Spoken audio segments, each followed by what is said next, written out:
Welcome to the Circuit of Success, and thank you for joining me. You know, it's been said that success comes to those who wait, but I believe the opposite. I believe that it's earned with the right attitude, a great belief system, and action every single day. When you mix that in with faith, courage, discipline, and most importantly, a vision, that's when greatness happens. Now let's dive right into this week's guest. Welcome to the Circuit of Success podcast. I'm your host, Brett Gilliland, and today I have the privilege to sit in a room and interview Jackie Joyner-Kersee. Jackie, how you doing? I'm doing great. How you doing? I'm doing great. Well, first off, thanks for being here. We're in our O'Fallon, Illinois office, studio, if you will, and so it's great to have you and look forward to our listeners getting to hear your story today. And but for those of us, maybe there's that one person that's under a rock that doesn't know who you are. But why don't you kind of tell our listeners who you are, what's helped you become the woman you are today? My name is Jackie Joyner-Kersee. I grew up in East St. Louis, Illinois. I went to East St. Louis, Lincoln Senior High School. I also went to UCLA on a basketball scholarship. And then I also have the Jackie Joyner-Kersee Community Center in East St. Louis, and I won a few medals.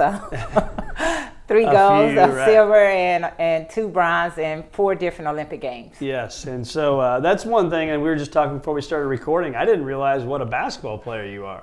You know what, I really enjoy basketball. I love the challenge of it. I didn't really think I was going to play on the collegiate level because I thought maybe I was too short, not realizing that I had the jumping ability. And so I ended up getting my scholarship in basketball and started all 4 years at UCLA. Wow, that's a big deal. So why don't you tell us about your childhood? I mean, what was that growing up like? We'll spend a little bit of time on some of the other stuff a little bit later, but I'm always fascinated by people that grew up and in today's world, we were talking about this again before we were recording, about what sports is like today versus what it was back then. So talk to us about what childhood was like. You were playing basketball, you were doing those things. What was that like? When I was growing up, there weren't really a lot of opportunities for girls in sports at that time. We didn't know it. And so I came through a community center, and through that community center, I was exposed to the different athletic activities from basketball, track and field, badminton, volleyball. I also was a cheerleader. But my mom she didn't really have an interest in me doing athletics. She wanted me to get a job and an education. And so the challenge of trying to balance both what my parents wanted, but also what I had a passion for, and sports. And at that community center, it gave it to me. But I realized that, my mom and dad struggled, to make ends meet. There were times when we didn't have heat in our home and we didn't have food on the table. But we had to really come together, and was mainly, we were taught to just focus on the things that we could control and not worry about the things we couldn't control. Yeah. And sports gave me that outlet where I could just challenge myself and have fun, not realizing that I was blessed with an athletic gift. Right. So not knowing it was kind of your way to get away from the stuff going on at home, and it was your outlet, if you will.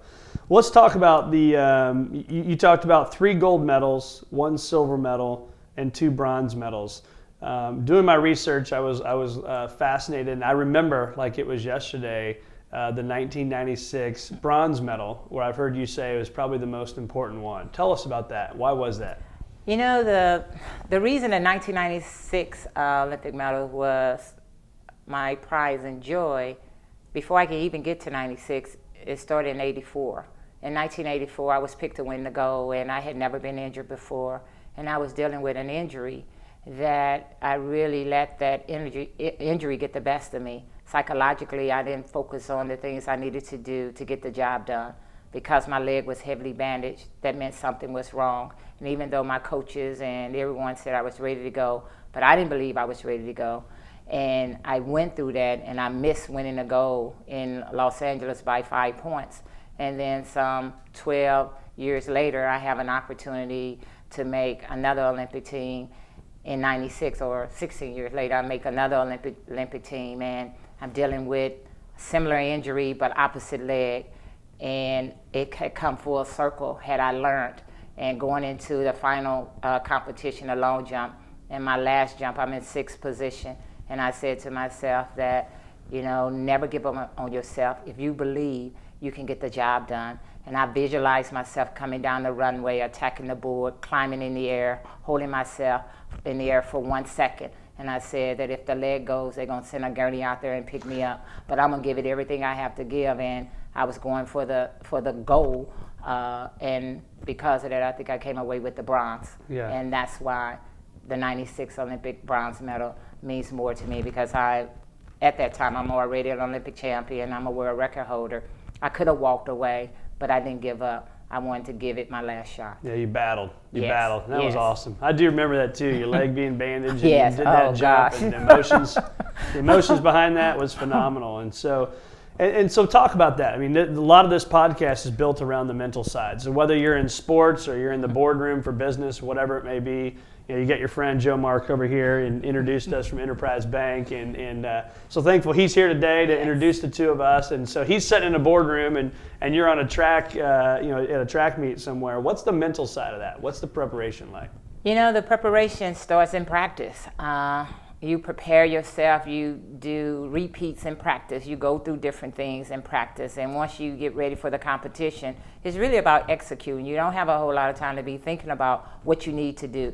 That's already been determined and done. So for me, it was really about, I always visualize. I visualize myself going through my events. I visualize myself coming across the finish line.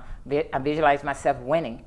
But I also visualize myself giving it my all. And in doing that, sometimes you fall short, but I recognize that I could walk away because I know I had given my all. And I think that's very important. And even if you translate that into the business world, is that every day there are going to be challenges, and are you going to be part of the solution, or you're going to find the solution to the problem? And the focus got to be, how do I find a solution? Not let that problem absorb my energy to the point where I can't focus.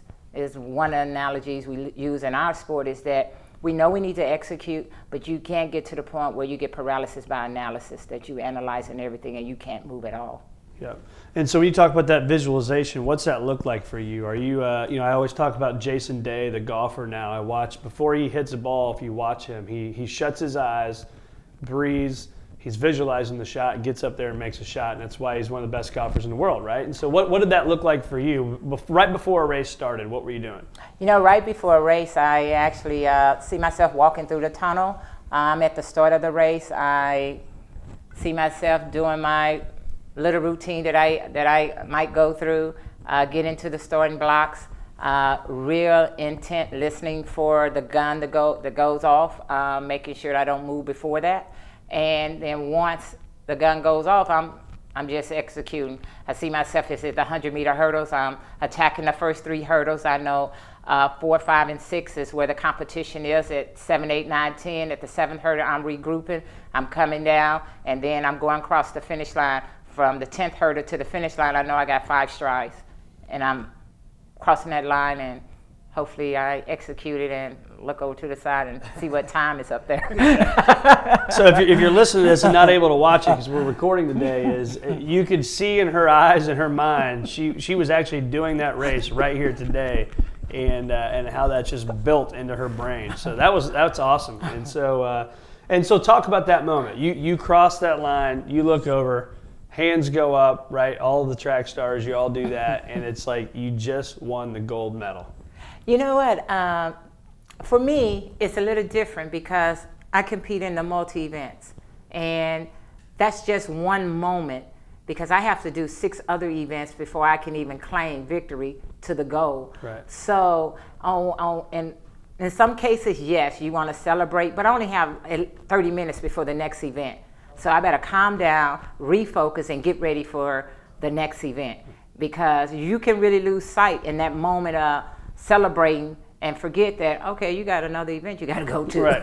Hurry up. So it's all a part of the process and all part of the preparation that really I am expected to do well. I just look over to make sure that either the time have confirmed where I should be, and so, but it is a great experience. But in our sport, the track and field, and I think in any sport, think the key is always to stay humble, and sometimes you lose sight of that, and you get caught up, and then you find yourself stumbling in the next event. Yeah. It's just something to remind you, And that event, the whole deal of the seven different things you have to do. So the hurdles, high jump, shot put, 200 meters, the long jump, the javelin throw, and the 800 meters. Right. Yes. So how long does that take? What's that process like? Oh, wow. That process is the first day, the first 4 events, the 100-meter hurdles, high jump, shot put, 200 meters. And it's almost like an 8-hour day. And the reason it would take so long because the hurdles might start at 8 in the morning. And then after all the heats of the hurdles have gone, then you have 30 minutes to get ready for the next event. And in that 30 minutes, the high jump is the event that could take the longest because you have to start at the lowest height. And so if someone's coming in at 5 feet and you're looking to jump 6'2", 6'3", 6'4", 6'5", and they're going up every centimeter, that might take anywhere between 2 to 3 hours. Wow. So you got to really, really work on your discipline. That's where you have to keep your focus. And all these are the things that you do in practice. So you learn to elevate your legs, you learn to conserve your energy, you learn when you should warm up. And if the event is taking too long, even though I might want to come in at 5 feet 8 inches, I might need to come in at 5 feet 3 inches so I can get a mark on the board because your body is already warmed up, but just sitting there for an hour, your body will start to tighten up. So you go through the high jump, then you have the shot, then the 200 meters. Then that evening, I work with my physical therapist. He flushed me out. I ice my legs down. I get a good meal, go get a good night's sleep, come back the next day, and do it over. Wow. Yeah, so the mental side of that is, and we'll get more into that, but what was your daily routines? Like, what were your daily habits like to be at peak performance during it, whether it was in basketball, whether it was at the Olympics, or even now in the business world that you're in? What do you do in those daily habits? You know what? You always got to keep in mind the goals and how you prioritize, how you time management, and your focus.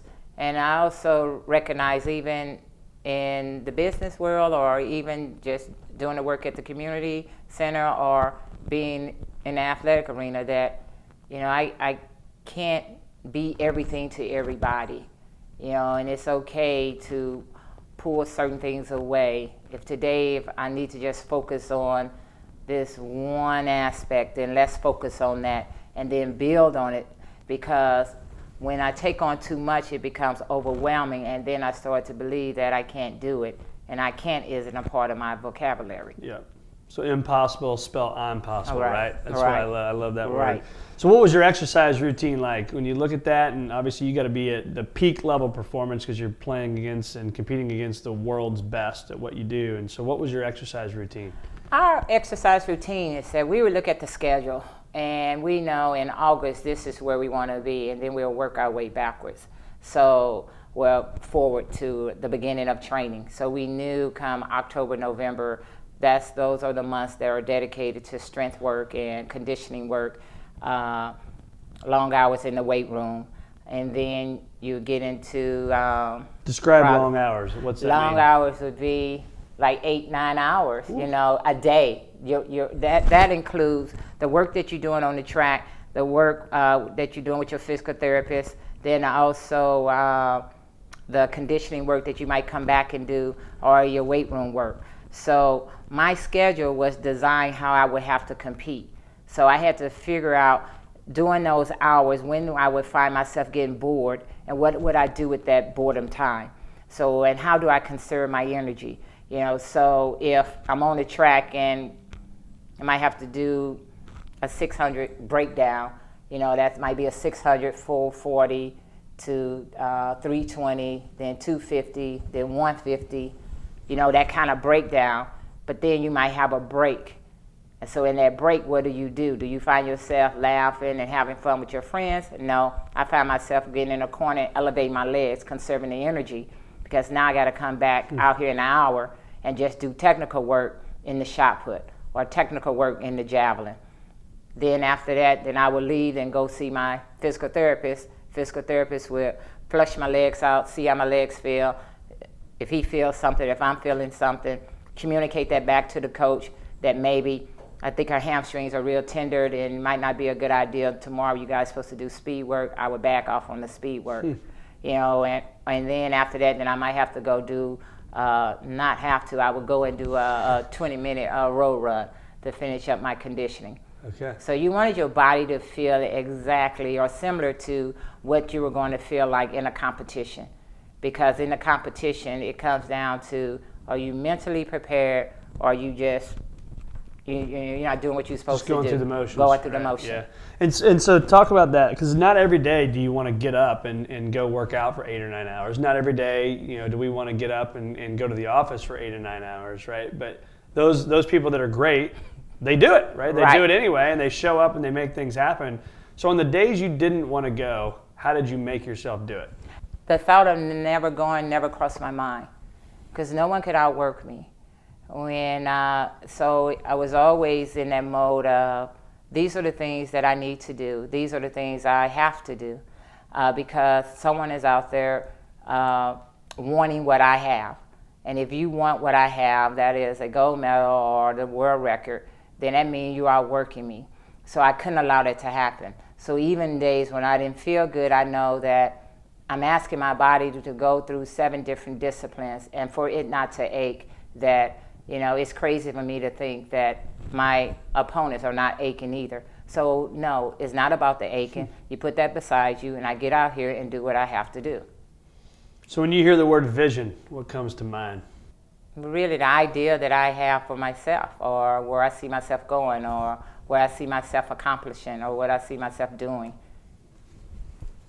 When you so let's talk about that. So when you see in your mind what you're doing, what's that process like? Were you a quiet time, physically dream and think about where you were going, or were you more of just, no, I know I want to win that gold medal, now let's back it into the exercise program? I mean, what was that like? No, you have a vision, and as a young person, you just think it's going to happen, but that's not how it works. You have to put in the work. You have to, for me, it was really having a lot of faith, and I didn't have to see it to believe it. I believe that if I did the work, the results would come. And they might not happen when I wanted them to happen, but the results, your hard work will pay off. Yep. And so for me, that vision was like when I was 14 and I said, oh, I want to go to the Olympics. I didn't really know what I was saying or what that really meant. But when I saw young ladies on the television who looked like me was doing what I was trying to do, and I was like, wow, maybe I can go to the Olympics. So I went to the coaches and they said, well, you have the potential, but you have to be willing to work hard. So that vision always stayed there, that one day I can get on TV by going to the Olympics. That's awesome. That is great. And so let's talk about that. I know, I got to hear my notes here. Babe Didrikson Zacharias, is that how you say her last name, right? Yes. And so I had read somewhere that was one of your inspirations. And then the Sports Illustrated Women voted you the greatest female athlete alive, right? And who was number 2? She was. Right. She was. But yes. But what? What were you going to say? You know, Babe was just a remarkable, I didn't have an opportunity to meet her, you know. I read her story, I watched her movies on television, and just to see what she was able to do for women's sports, and during a time where really women's athletics weren't really appreciated, their talents, and so to be the best in track and field, and then also to go on and win LPGA, you know, I'm like, who is this? All right, you know, just really incredible, remarkable a woman that was very physically and just mentally very gifted, you know, because it takes a real tough mental capability to be able to achieve what she was able to achieve during a time where I'm sure it was just quite different from the times when I was blessed to compete. Yep. And the same with Wilma Rudolph, with Wilma being someone I admired, but then also had the opportunity to meet her and to sit down and have conversation with her, and Wilma embracing me. Right. Do you ever look back? I'm always fascinated when I get to talk to athletes, and being a person, I grew up playing sports and played college, all that kind of stuff. And do you ever wake up and say, and you probably don't because I know you're very humble, but I'm going to ask it anyway. What just happened in my life? I'm Jackie Joyner-Kersee. I'm one of the most decorated female athletes ever in the history of the world of sports. Like, do you ever sit on the back porch and maybe have a drink and think about that stuff? I mean, what's that like? No, you don't. But I have friends, and they remind me, Jackie, we thought you were crazy when you said you were going to do these things. Yeah. But you stayed with it, but for me, I think that doing it and being able to accomplish what I've been able to accomplish, I just believe it was meant to be. I was set on this path, and this was the direction I was going to go in. And even though you have some missteps along the way, but I think those are life lessons. You learn from those experiences, and because like I share with people, I tell them, I say, when I train, I didn't train to be second best. I trained to be the best, and being the best might not mean winning all the time, but it's knowing that every time I went out there, I gave everything I had to give. When I left that stadium, when I left that boardroom, I left there being exhausted because I had given my all. So for me, that has always been a part of my makeup and what I really, really believe. So what would you tell that person right now that's, they're driving down the road, they're listening to this, and they say, I'm not Jackie Joyner-Kersee, right? I wasn't given this God-given talent, but you also had to work your butt off, right, to make it happen. But forget that for a second. They're listening to this, and they're thinking, yeah, I'm not Jackie Joyner-Kersee. I'm struggling with whatever it is I'm struggling with. How do you overcome that? I mean, how do you battle through all that? We all are different in our own ways, and we all have our own uniqueness. But I think that it's important we all deal with different things that we struggle with, and trying to find what is it that make you tick? What is it that make you happy? What did you do in a day that was good? Not focus on the negative, because sometimes the negative, just overpower the positive things that you're doing. But if you could just think about what it is that you have accomplished in that day. You might not be a Jackie Joyner-Kersee, but I can honestly say this. There were times when, me being an asthmatic, and as difficult as it was at times when I was on that track, I never gave in to it.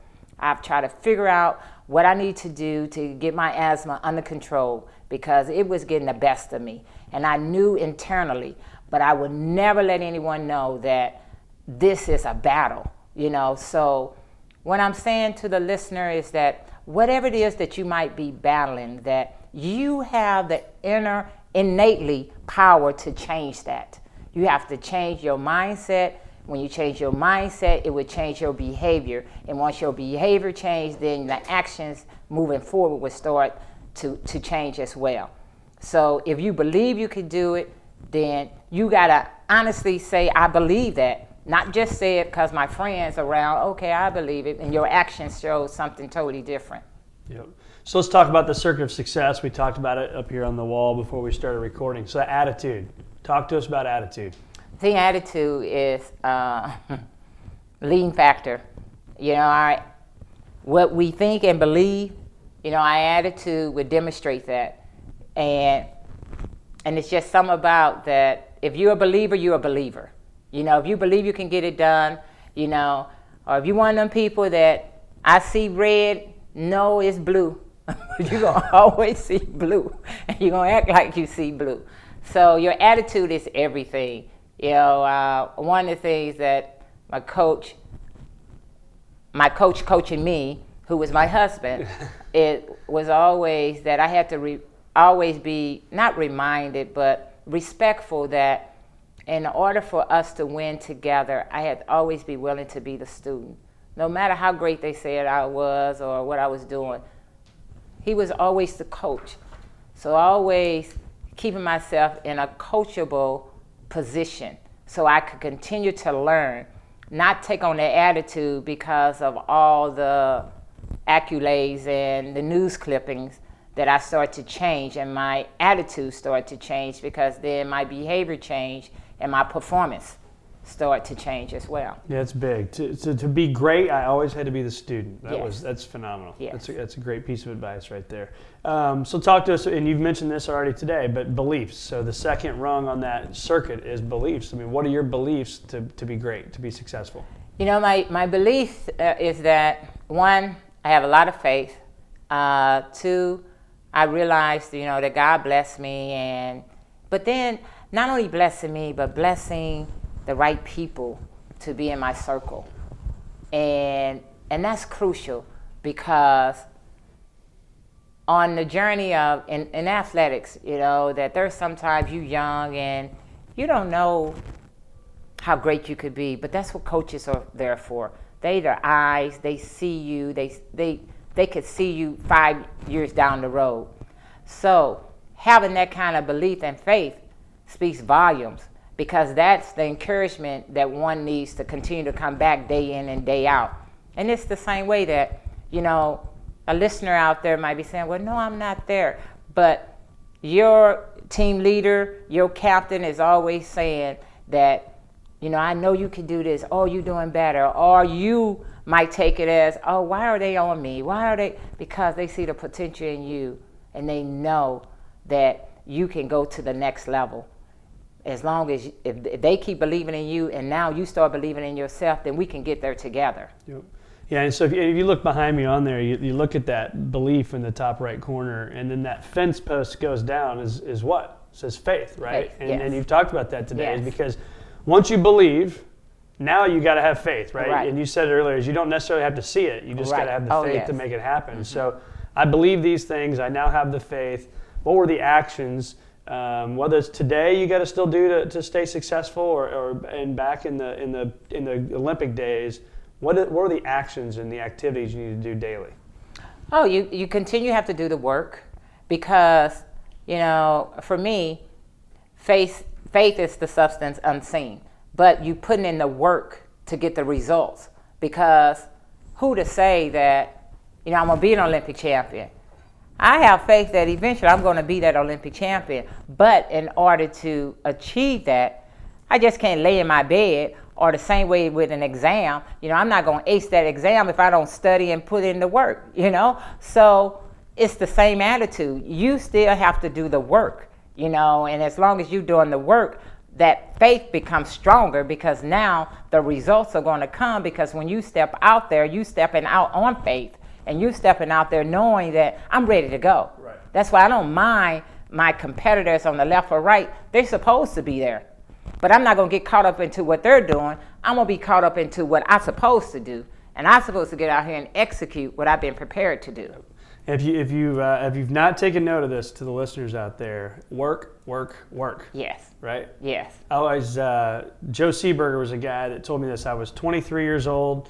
Me and his grandson Jeff were sitting in his office. He owned a car dealership, was a successful guy, and he said, success only comes before work in the dictionary. And so you think about that. I'm hearing you right now over and over again talk about the work ethic that it takes. So, yes. And then ultimately it got you the results. So how do you define success? You know, that's a tough one. For me, defining success, some people define it by wins and losses, or for me, success, how it looks today for me and where I am today, it's an ongoing process, you know, and as long as I'm in it, I am not as successful as I want to be, because I believe that leads to complacency, and that means that you're satisfied. So success in my mind is that today I celebrate that, but there's another hour, becomes a day, a week, a month, a year. So it's an ongoing process of being able to. Now, I do believe in celebrating those moments, but they only moments. Right. Yeah, I personally don't believe success is ever that thing you achieve, right? No, I think success is the person you're becoming. I think it's the journey that you're on. Right. It's not necessarily the destination, it's the journey, right? Right. And so it's good. What when you look back at your life, what risk are you happy you took? What risk? Yeah. I would say the biggest risk was leaving East St. Louis and going off to Los Angeles for college. Yeah. Not knowing, I mean, that's where I wanted to be, but I was strong enough to recognize that it was my dream. These are my goals. I had the support around me to do the things I needed to do, and not listen to the people who say, "Oh, you're going too far away," or "That's not good," or "School gonna be difficult," and I recognized that. Oh, when did you go to UCLA? When the last time you been out there? And I laugh about it, but I'm really sincere from the standpoint that these are some of the things I feel that hold our kids back. Instead of allowing them to go and fly, allowing them to go and to experience, but encouraging them to come back and to share their knowledge and share what they've learned to help a whole generation that's coming after them. Right. So what advice, I'm going to list a couple of these accolades here, because I think when you have the credibility that you have, when you look at kids' sports today, right, we've got all these select teams and people wanting to play one sport all year round. I mean, we're talking to a person that won 6 medals in 4 different Olympics, started for 4 years at UCLA, one of the best basketball programs you can be. In 2001, was voted the top female basketball player in the past 25 years. Amazing, right? So you were a multiple sport athlete. Talk to us why that's so important to people that are the parents and maybe even the kids that may be listening to this. Why is that important? I think it's very important to allow your children to be involved in multi-sports from a variety of reasons. One, team sports teach you a lot about each other, working together, respecting one another's space, but then also pulling together and trying to go after a team title.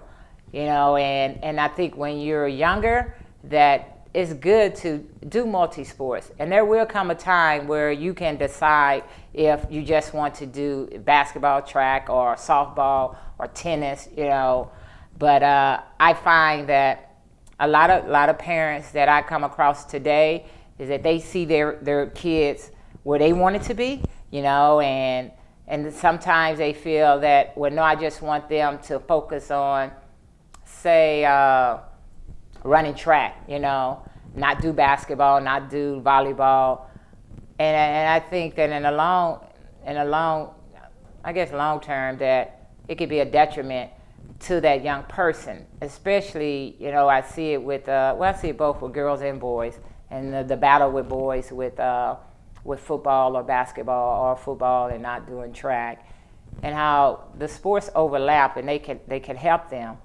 But with girls, I see by the time they get 14, they started running or doing different sports at the age of 7 or 8. They have decided now, for whatever reason, at their age, they can make their own decision. Then they decide they don't want to do sports at all. Right. And they really have the ability to be great, in the sport. Yeah, there's burnout, there's fatigue, right? Burnout, fatigue. Injuries. Yes, and I think that it's great when you have parent support. Parents need to be supportive, and allow others to coach their child.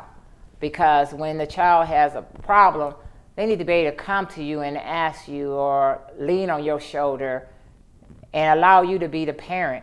But when you're out there coaching your child and they got a problem, as they evolve and grow, eventually they're not going to stay with it. They're just not. Right. So let's talk about fears for a little bit. Did you have a lot of fears that you put in your mind as you were going through this journey of your life? I mean, have you put fears in your mind? It's a 2-part question. So. Right. I didn't know that I had a lot of fears, but I did. And those fears held me back just because circumstance or different things that happened. I was in middle school or junior high school, and we were working on the high jump in the gymnasium. And I wasn't supposed to be doing the high jump, because the coach told us, well, our gym teacher told us just sit down, but he had this bar, and we're like, let's see if we could clear it. Hard-headed, I go up, I clear the bar, but missed the mat and fell on the gym floor. And I didn't realize the reason I didn't know how to lay out was because of what happened to me in junior high school. So for years when I was high jumping, all the way up till I got to college, I would literally high jump like I'm sitting in the chair, sitting over the bar so I could look over and see if the mat was underneath me. Didn't want that experience again. No, and it was brought to my attention by my coaches that you have a fear of laying out. Why is that? And then I had to remember what happened to me in junior high school, because they were saying, you're jumping 6 feet to clear 5'8". So I had realized that when I get to, I couldn't clear 6 feet jumping like this, so I had to learn how to lay out in order to become a better high jumper. Interesting. And so how many of the fears would you say that you've put in your mind over the years, how many of those have actually come true to the magnitude you put them in your mind to be? The one thing about my fears is that I recognize they are fears. I look in the mirror and say, I'm the one who's holding myself back. I'm the one who, in the 200 meters, I had to deal with getting at the top of the curve, that it's going to be okay because I pull my muscle at the top of the curve sprinting. So every time I get into 200 meters, get to the top of the curve, then I slow down. But I had to recognize that and say, in order for me to get over that, and that's it's easy to say and it's difficult to do, because sometimes we don't want to recognize some of our faults or some of our fears and say that it's me and it's not the other person. Yep. We always want to put blame on someone else instead of saying, I'm the one who's holding myself back. If you could go back and tell the 30-year-old or the 35-year-old, 40-year-old, whatever it is, Jackie Joyner-Kersee, if you could give her some advice, what would you give her? My advice I would give to her is to get out of her own way. I don't care if I'm 10, 20, 30, don't talk too much. Be a better listener. I believe in listening. I think that helped me growing up because I heard what others didn't hear. Yeah. That's good advice. 2 ears, 1 mouth, use them proportionately, right? Right. When did you know you were different? I don't know if you ever know that you're different, but I know I did things differently. I wasn't afraid to speak up when someone was doing wrong. I always knew that the coaches always wanted me to be the team leader, and even when I didn't want to accept it, so I think from that standpoint that it might have set me aside, but then also my other teammates they would tell me I'm a tattletale. Like, no, we got a relay. I'm in the 10th grade because that's when our high school started. I'm one of the top 400-meter runners. So the young lady is an upperclassman. So every weekend before I meet, we were put on the board and what you're supposed to do and who's running what leg. So the one young lady was like, well, I'm not going to run hard. So we're in the meeting. We need to win this mile relay because they got 10 points up there. So I raised my hand and said, Coach, well, so-and-so said that she's not going to run hard because I got to run anchor. Right. Right.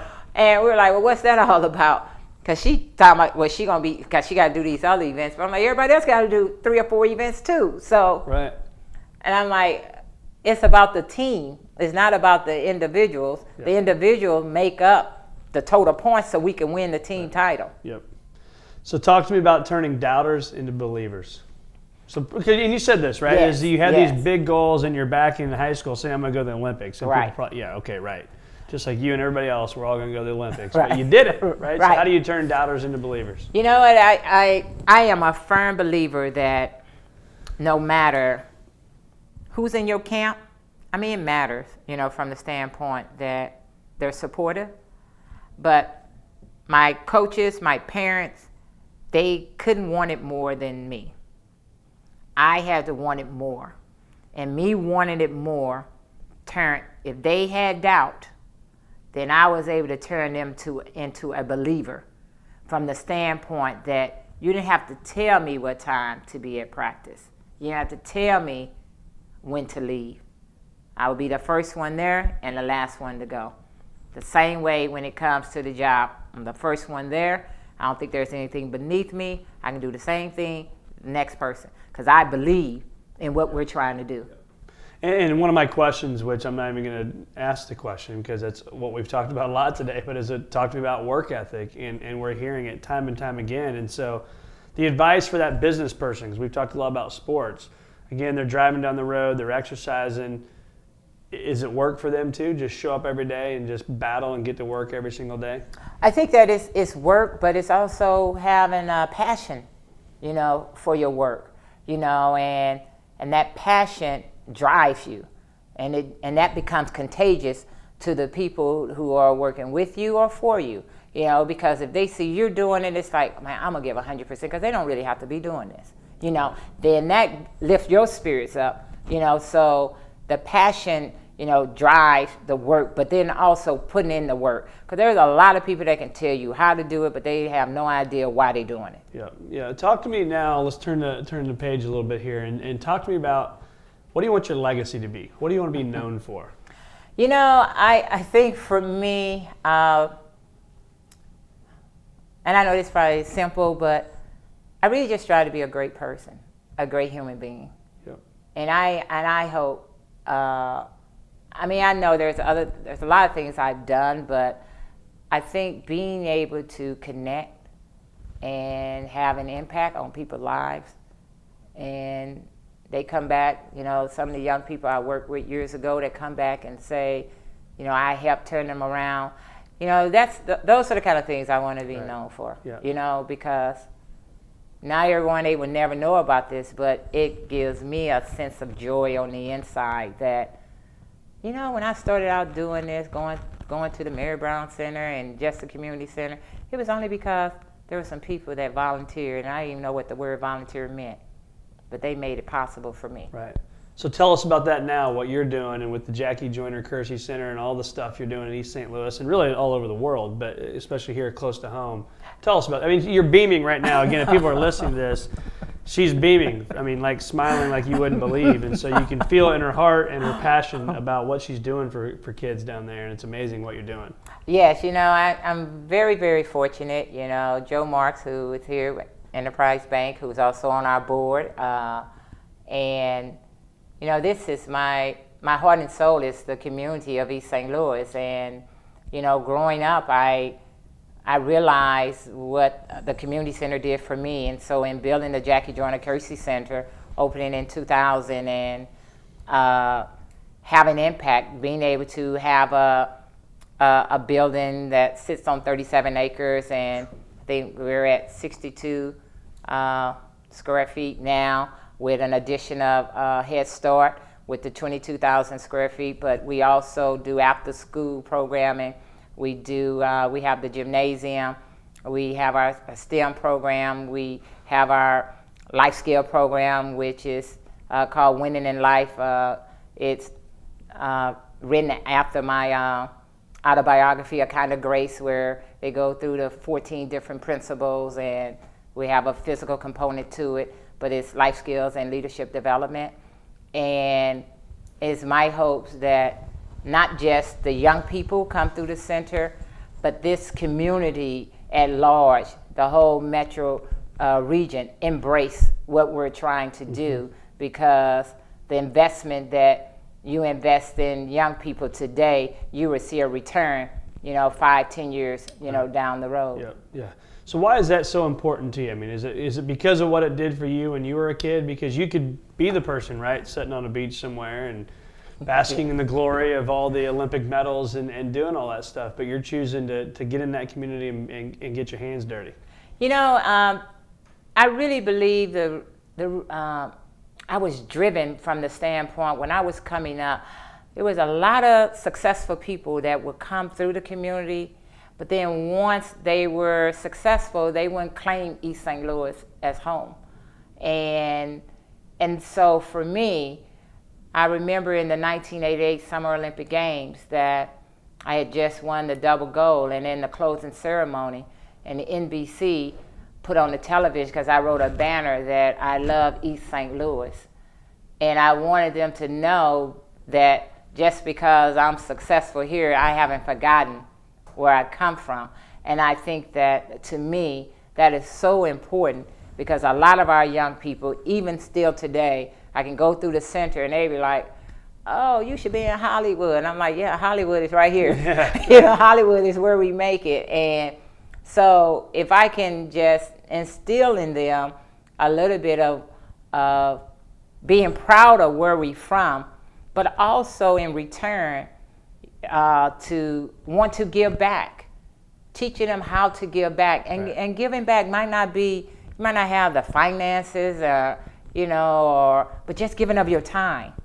Having someone to come in and help one of our kids with reading, or teaching them, some different life skills, or allowing them to grow and saying that if you do X, Y, and Z, that maybe one day you can come work for my company. Knowing that all this is possible within this region. Yeah, that's a big deal. And I think too, what you said is your time. It's not just, obviously right. you want the checks, right? Right, yeah. We all want checks, yes.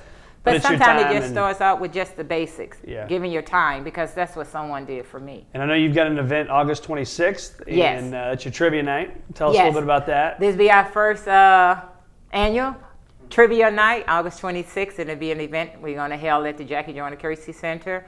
We have different levels of sponsorship, as well as team sponsors. And team sponsors or table start right at $200, and that's a team of 8,